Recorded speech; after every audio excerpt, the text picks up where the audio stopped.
S ಎಲ್ಲ ಸ್ಪರ್ಧಾರ್ಥಿಗಳಿಗೆ ನಮಸ್ಕಾರಗಳು. ನಾನು ಕರ್ನಾಟಕ ಅಕಾಡೆಮಿ ಎಜುಕೇಟರ್ ಇಮಾಂಸ ಮುಲ್ತಾನಿ. ಈಗಾಗಲೇ ನಿನ್ನೆ ಮತ್ತು ಇವತ್ತು ಎರಡು ಪ್ರಮುಖ ವಿಡಿಯೋಗಳನ್ನ ನಾನು ನಿಮಗೆ ಕೊಟ್ಟಿದ್ದೆ. ಒಂದು 18,000 ಶಿಕ್ಷಕರ ನೇಮಕಾತಿಯಲ್ಲಿರ್ತಕ್ಕಂಥ ಹುದ್ದೆಗಳ ಹಂಚಿಕೆ, ಇವತ್ತು ಶಿಕ್ಷಕರ ನೇಮಕಾತಿಯ ಅಧ್ಯಯನ ತಂತ್ರಗಳು, ಟ್ರಿಕ್ಸ್ ಆ್ಯಂಡ್ ಸ್ಟ್ರಾಟಜೀಸ್ ಬಗ್ಗೆ ಡಿಸ್ಕಷನ್ ಮಾಡಿದ್ದೆ. ಈಗ ಮುಂದುವರೆದು ನಿನ್ನೆ ಏನು ಆರ್ಥಿಕ ಇಲಾಖೆ ಅನುಮೋದನೆ ಕೊಟ್ಟಿತ್ತು 5,267 ಹುದ್ದೆಗಳು. ಇದು ನಿನ್ನೆನೇ ಕೊಟ್ಟಿರ್ತಕ್ಕಂಥದ್ದಲ್ಲ, ಹಿಂದೆ ಕೂಡ ಇತ್ತು. ಒಟ್ಟಾರೆಯಾಗಿ 24,300 ಹುದ್ದೆಗಳು.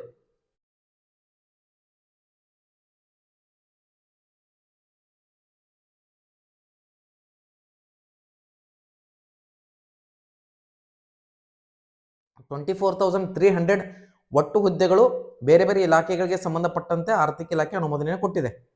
ಅದಕ್ಕೆ ಸಂಬಂಧಪಟ್ಟಾಗೆ ಕಲ್ಯಾಣ ಕರ್ನಾಟಕ ವಿಭಾಗಕ್ಕೆ 5,267 ಹುದ್ದೆಗಳಿಗೆ ಕೂಡ ಏನಾಗಿತ್ತಂದ್ರೆ ಆರ್ಥಿಕ ಅನುಮೋದನೆಯನ್ನು ಕೊಟ್ಟಿತ್ತು.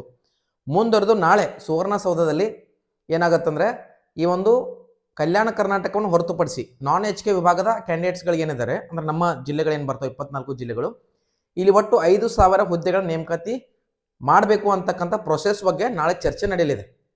ಅದನ್ನು ಕೂಡ ಮೆನ್ಷನ್ ಮಾಡಿದ್ದಾರೆ, ನೀವು ನೋಡಿರ್ಬೋದು. ಈಗಾಗಲೇ ಆ ಜ್ಞಾಪನ ಕೂಡ ಬಂದಿದೆ, ಅದನ್ನು ಕೂಡ ಇಲ್ಲಿ ಸ್ಕ್ರೀನ್ ಮೇಲೆ ಹಾಕಿರ್ತೀನಿ. ಎಷ್ಟು ಕಲ್ಯಾಣ ಕರ್ನಾಟಕದ 5,267 ಹುದ್ದೆಗಳ ಕುರಿತು ಶಿಕ್ಷಕರ ನೇಮಕಾತಿ CET, ಕಲ್ಯಾಣ ಕರ್ನಾಟಕವನ್ನು ಹೊರತುಪಡಿಸಿ 5,000 ಹುದ್ದೆಗಳು ಶಿಕ್ಷಕರ ನೇಮಕಾತಿ CET ಪರೀಕ್ಷೆ ಕುರಿತು ನಾಳೆ ಮಾಹಿತಿ ಸಿಗಲಿದೆ. ಇದರಲ್ಲಿ ಆರ್ಥಿಕ ಅನುಮೋದನೆ ಏನು ಕೊಟ್ಟಿದೆ 24,300 ಹುದ್ದೆಗಳು, ಅದರಲ್ಲಿ ಈ ಒಂದು ನಾನ್ ಕಲ್ಯಾಣ ಕರ್ನಾಟಕ ಭಾಗದ 5,000 ಹುದ್ದೆಗಳಿಲ್ಲ. ಹಾಗಂತ ಅದೇ ಫೈನಲ್ ಚೇಂಜಸ್ ಆಗಲ್ಲ ಅಂತಲ್ಲ, ಕಾಲಕ್ಕೆ ಅನುಗುಣವಾಗಿ ಕಾಲಾನುಸಾರವಾಗಿ ಏನಾಗುತ್ತಂದ್ರೆ ಆರ್ಥಿಕ ಇಲಾಖೆ ಏನ್ ಮಾಡ್ತಂದ್ರೆ ಅನುಮೋದನೆಯನ್ನು ಕೊಡ್ತಾ ಹೋಗುತ್ತೆ. ಆಮೇಲೆ ಅಲ್ಲಿ ನೇಮಕಾತಿ ಆದ್ರೆ ಈ ಕಡೆ ಭಾಗದಲ್ಲಿ ಕೂಡ ಅಭ್ಯರ್ಥಿಗಳಿಂದ ಅಥವಾ ಈ ಒಂದು ಇಲಾಖೆಯ ಒಂದು ಅಧಿಕಾರಿಗಳಿಂದ ಆಗಿರ್ಬೋದು ಅಥವಾ ಈ ಒಂದು ಮಂತ್ರಿಗಳಿಂದ ಆಗಿರ್ಬೋದು ಪ್ರೆಷರ್ ಅಂತಕ್ಕಂಥದ್ದು ಬಂದೇ ಬರುತ್ತೆ.